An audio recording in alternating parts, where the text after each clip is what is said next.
So today we get to play a little bit with the last 2 weeks that we have in August. And so this last few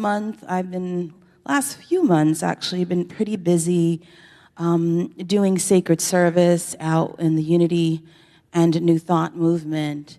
And it has really been a good time for me to be able to get out from these four walls and from kind of limited thinking at times that we get into when we're stuck, to be able to see, to be able to feel, and to be able to know and to reawaken who I am as a spiritual leader here as I move into completing this coming month 2 years.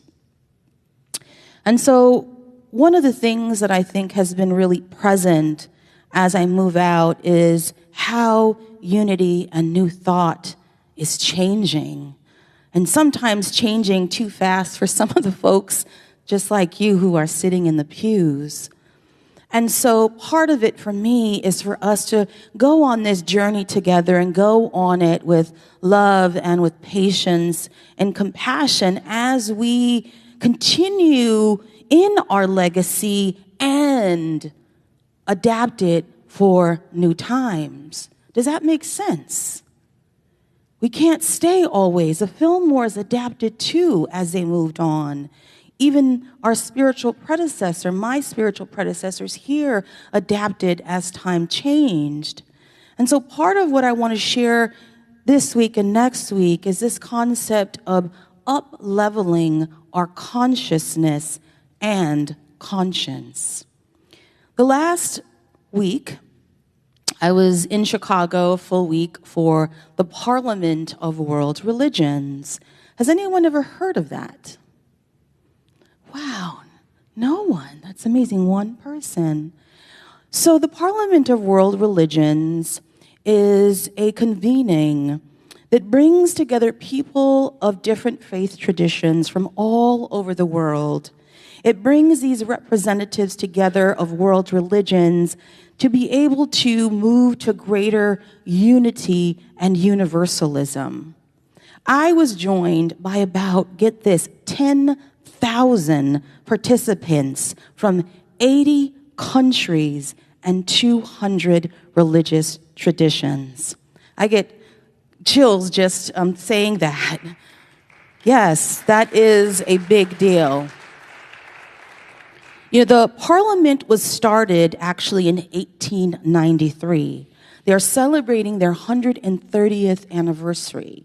The convening started as part of the World Exposition, so the Columbian Exposition, the 1893 World's Fair that was in Chicago. So this movement was actually started in Chicago. The idea of an interfaith movement is actually seated in this gathering in 1893. So 100 years went by, and in 1993, before the 100th year anniversary, folks decided that they needed to start convening, and since 1993, they've convened between every 3 and 5 years. It was in Chicago. The theme this year was a call to conscience, defending freedom and human rights. And there was a lot of talk from all across the world, from all the different faith traditions. There are traditions that I had never even heard of or never even seen. There were people that were involved in different kinds of human rights movements or campaigns or issues, like the Catholic nuns against human trafficking. Go figure. All sorts of things, prison abuse. And so it was really interesting to see all of this activity and activism that was birthed in and of spirit. If we could just show, I posted 2 Facebook videos. It's on my personal page and on the Unity website. And so those of you who are interested in the full versions can go to those 2. But we have one just short one because I want to just show a little bit. Do we got that going? There's me.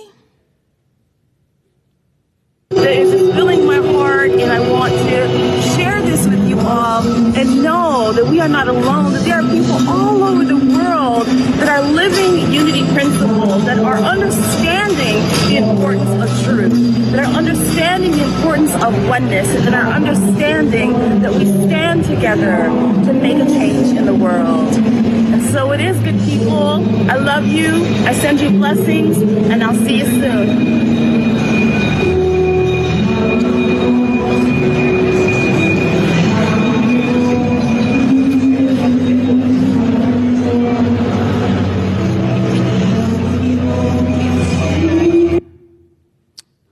Sound wasn't that great. Sorry about that, you all, but just giving you all a little taste. There are people, as I said, from all over the world. And so I think what I've come back with is this idea of living out loud in our oneness. What came to me through all of this time here is that what is being talked about in this space is exactly what unity is.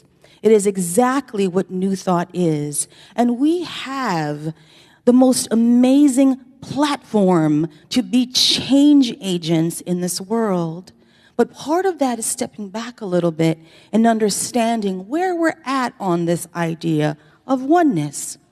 So I'm going to ask the questions as we move forward in this talk today about how do we stay in oneness amidst all the divisiveness and division in our world. Difficult at times, right? How do we stay in oneness in the midst of cultural and historical shifts that call to question what we know and think of as oneness? How do we continue to honor oneness by honoring God in all of its expressions? And finally, how do we use our oneness as a catalyst for love and for transformation? As I said, the Power Conference was all about activism. And I found that so shocking. You know, there were several New Thought panels, there were several Unity panels, there was a number of representatives from all over the Unity and New Thought movement. I was really surprised. Let's show some of those pictures. That top is indigenous grandmothers speaking on issues. Vero even got to put on with the Sikhs. She's got her and I was able to go to, they had free lunch. The Sikh community also provided that, the Langar lunch, a vegetarian lunch every day for free. They are a huge proponent of service. That was really inspiring to see that people selfishly are serving food and being kind and hospitable, and there was music and there was dancing, and it's all free and it's all to be of service to the universe. Does anybody know who the Reverend Dr. Michael Beckwith is? I got to talk to Mr. Beckwith. There he is. And I also got to give him, I hope it's okay on behalf of our community, an invitation to come to Nashville. So I'm going to ask everyone to please hold that in prayer and to vision him standing up here, because I see it already. I was able to meet a few people and be at panels. Does anyone know who Father Richard Rohr is? Father Richard Rohr. Professor Dr. Elaine Pagels. Does anyone know who Elaine Pagels is? Yes, she is probably the most known scholar on Gnosticism, so Christian Gnosticism. She was at Harvard. She wrote seminal books on Gnosticism. I came to know her through the Gospel of Mary Magdalene, that she wrote her book. These are big people, big names that are bringing to the forefront all of these issues that are happening in the world. There was a labyrinth. I don't know if there's anyone. I think that's it for the pictures. Just wanted to give you all a little bit of a taste of what was happening. Do we have another slide on that or no? No. So it was a lot about activism, being of service. There's a panel below with Michael Beckwith as well, Bishop Bomar from Hillside United, Reverend Sheila McKeithen from Universal Foundation for Better Living, which was founded by the Reverend not Jackie Coleman. Somebody help me. Anyway, I'm sorry, I'm blanking right now, but the Reverend Dr. Coleman. So there was a great panel discussion around that. But the idea was about activism for the most part. How do we transition? And I found that so fascinating because growing up, throughout my late teens and early 20s and 30s, I was very involved in community activism. I was involved in community participatory research. I was a action researcher. And so all of this to me was really interesting as I transitioned into Unity. And I remember starting in Unity and going to one of the administrators at the Unity church that I was at and said I would like to start understanding where Unity is in their activism and what I can do and how I can jump in. And I remember her response to me, which was, "We don't do activism." And that was really shocking to me. And I came to find out that historically, Unity was not always known as activists, spiritual activists. The idea of the fifth principle, which is living the truth, was more interpreted as living the truth for yourself. It was being in truth. It was creating your life around truth. It wasn't necessarily about taking truth out of your own life or your own home. And so it was shocking to me to see that all of that now is on the table, that Unity and New Thought are all about what does this mean? How do we do this? The other thing that I found interesting was the idea of when I started Unity as well, there was this idea that unity was uniformity. Anybody been there in their history here at Unity? Meaning that if you were unity, it meant you were one-way unity. And that might change from community to community. So I remember, again, loving Unity, loving the Unity message, knowing that I was home. But as I began to sort of go on my Unity journey, there was all of these kind of clashes about what this meant. When I started ministerial school, I remember when we had to do our practice talks, and we were told we had to be, quote unquote, platform ready. And so I would say, what is that? And they had really strict guidelines about what it meant, what you could wear, what you couldn't wear. And I remember pushing back a little bit and saying that, I thought we were Unity, we could kind of come as we are, however our expression was. And I remember my mentors coming back and saying, well, be lucky because when we came up, we had to wear pantyhose. That was one. And another mentor said, well, we couldn't wear colors. All we could do was brown, black, and blue. So be happy. That clearly wasn't working for me, y'all, right? So part of it was sort of understanding, how do I figure into this landscape? And fast forward, actually, it wasn't until I came here, to be quite honest, that I really realized I don't have to do or be anything other than who I am. This community accepted me exactly who I am. I didn't hold back any punches about who I was, what I wasn't, what my history was, what I believed, how I talked, how I dressed. Y'all knew from day one, pretty much, right? Yeah? And that was freeing for me to understand that it didn't necessarily mean uniformity, that we could expand this idea to include our varied expressions. I want to share with you a couple lessons that I've learned at the Parliament that I think might be useful for us as a community as we kind of chew on where we're going together. Where are we moving together? How are we moving into the future together?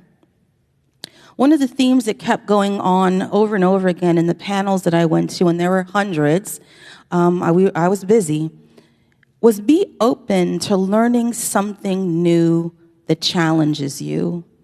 Reverend Sheila McKeithen and other panelists did a panel on gender and sexuality.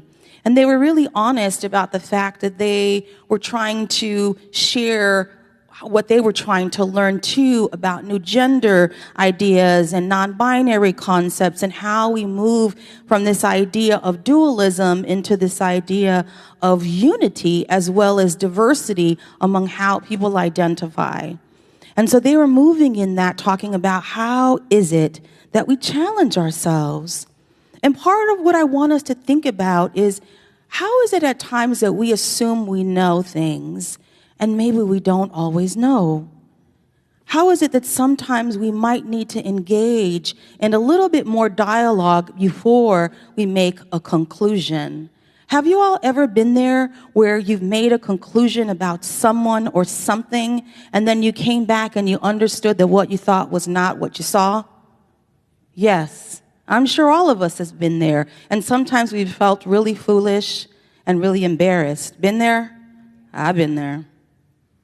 It happens where we think we know, and the reality is we don't know all the nooks and crannies about people's lives. We don't know what happened to them the morning before they were rude to you in the bathroom here at Unity. We don't know what is going on in their home, in their lives, with their health. That doesn't mean that we can't have a conversation and dialogue if it is somebody that is close to us. But what it does mean is that we have to be open to not taking things personal.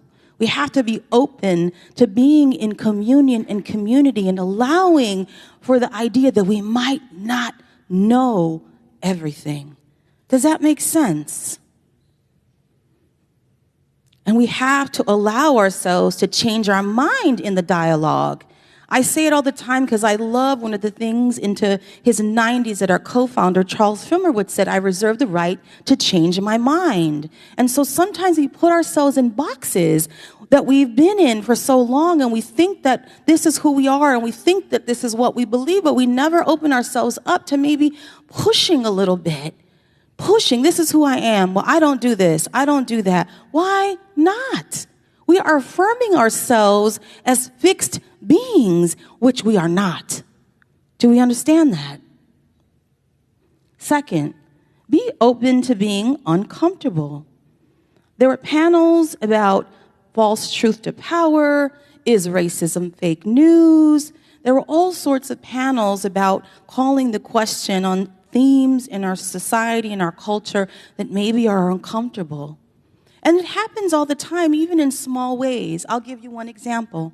The first week that we started the Spanish translation, and we were here, they were here in the room, there's a lag because they're translating from Facebook, I think, or there's a lag somehow. But at any rate, there was a lag, and so when there was silence in the room, I could still hear the translator finishing the translation. And for a second, like sometimes it was a little distracting for me. And I caught myself feeling uncomfortable about it. But here I am, the one who really thought and believed that this was important for our community. I say that to say that sometimes we have to live in the uncomfortability for the bigger purpose, for the greater good. We have to be able to sit in that uncomfort sometimes, whether it's big or small, to be able to understand where are we going, how are we adapting, and how do we need to make our language more inclusive. The unity message is not only for people who speak English. The unity message is not only for people who can pay exorbitant prices for classes or learnings. That happens out there. That's one of the things I'm so grateful for in Unity, is that we don't charge exorbitant prices for classes and things like that, like other traditions, because that, again, not condemning them, just saying, I'm glad we don't, because I believe that new thought teachings, spiritual teachings, should be free to all people, not just some. Y'all with me on that? Sometimes in that uncomfortability, we're afraid to talk about our feelings. We're afraid to be honest about who we are, about how we were hurt, about how we have been affected by something or someone. And sometimes I believe culturally, we have been conditioned to believe that we should not say anything. Have you been raised in a family like I was, where you triangulated?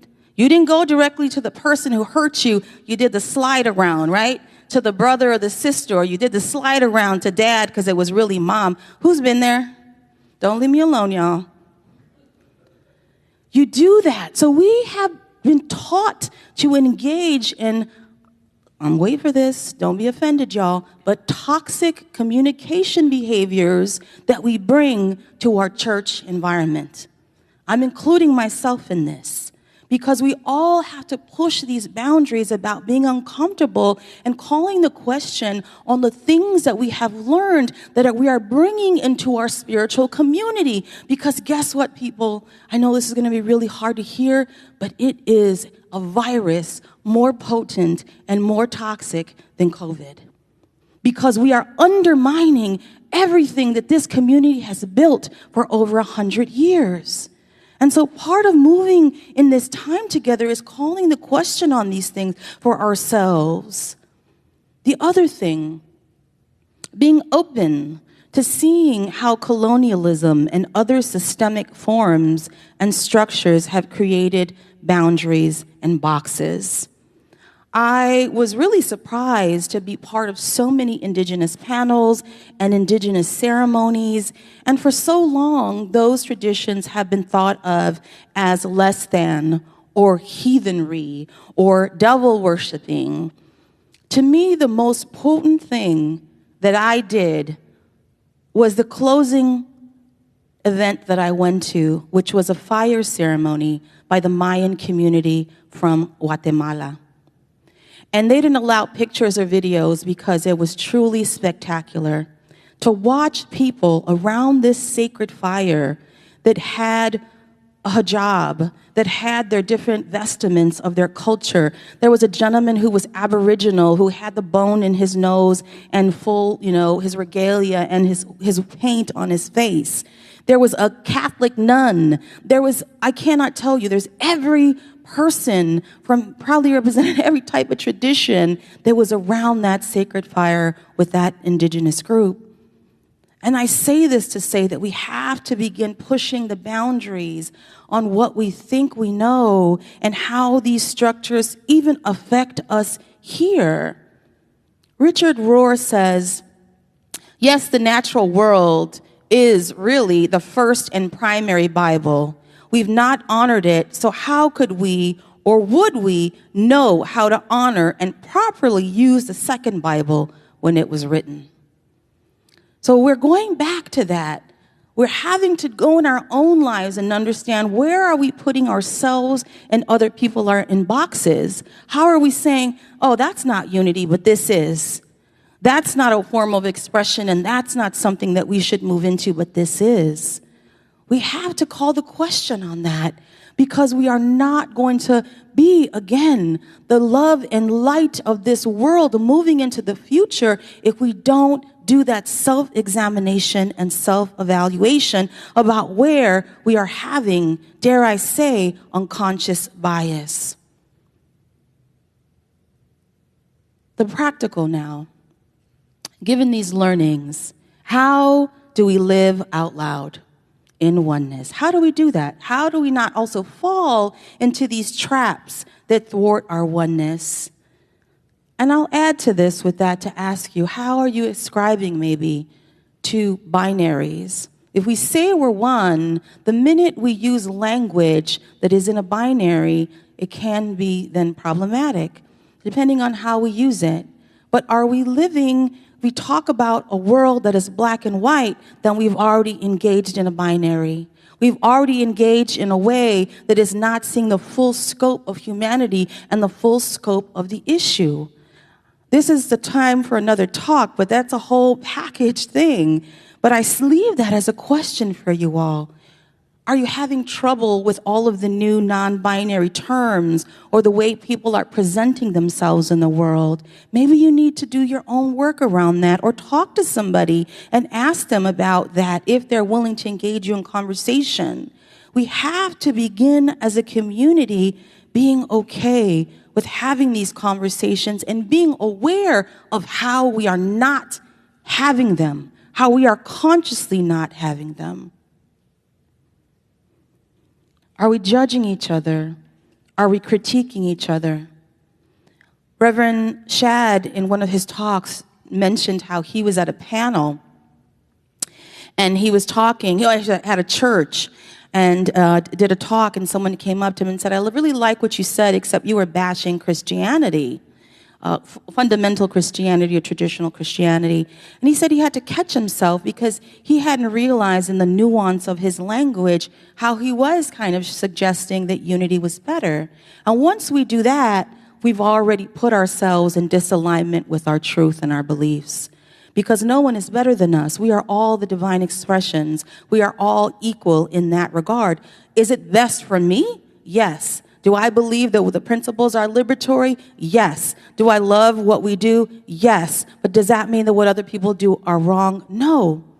We have to begin to be careful when we see other expressions of the divine and call it bad, good, bad, black, white, man, woman. All of these things are getting us into these boxes that we can't get ourselves out of to become free.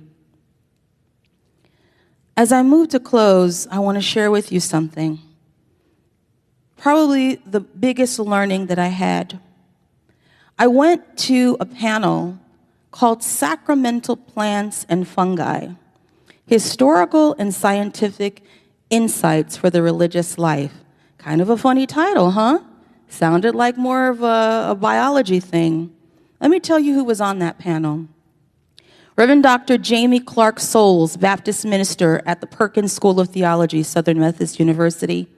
Reverend Mike Young, Unitarian Universalist minister.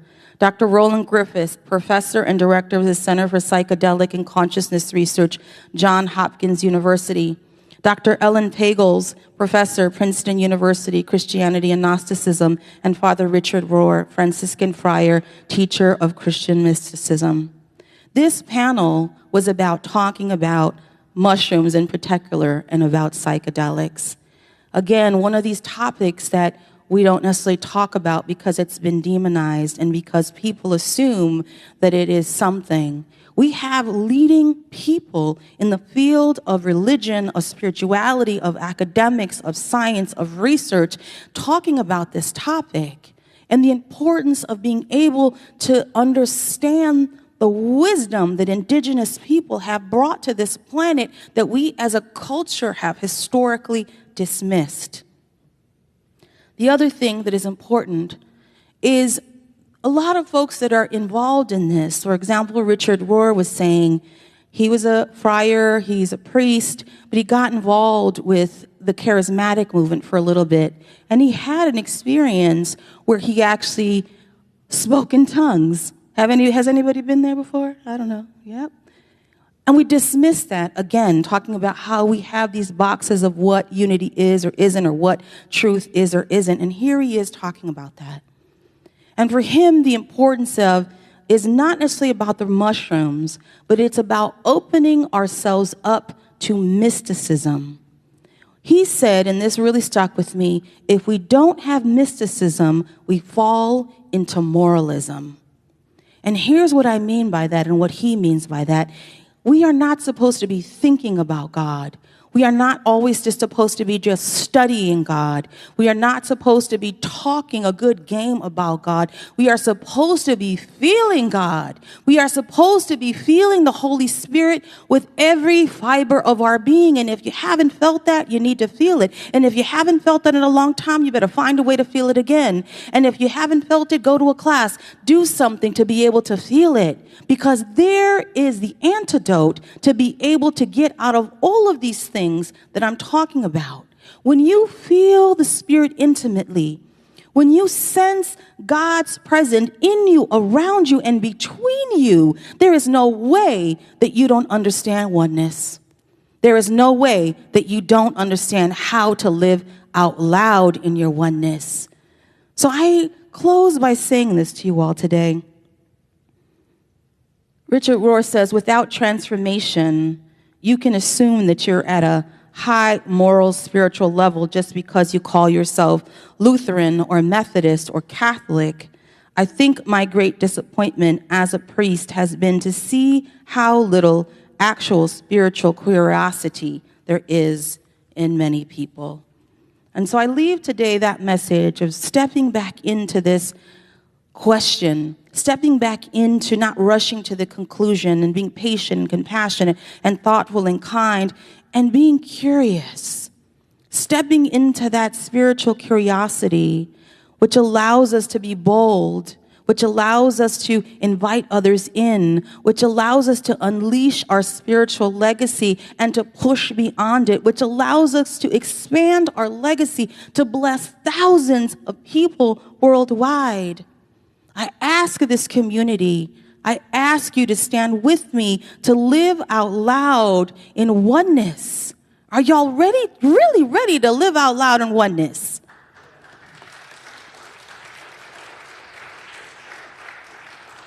The time is now, and the person isn't me. The persons are each and every one of you. And so it is.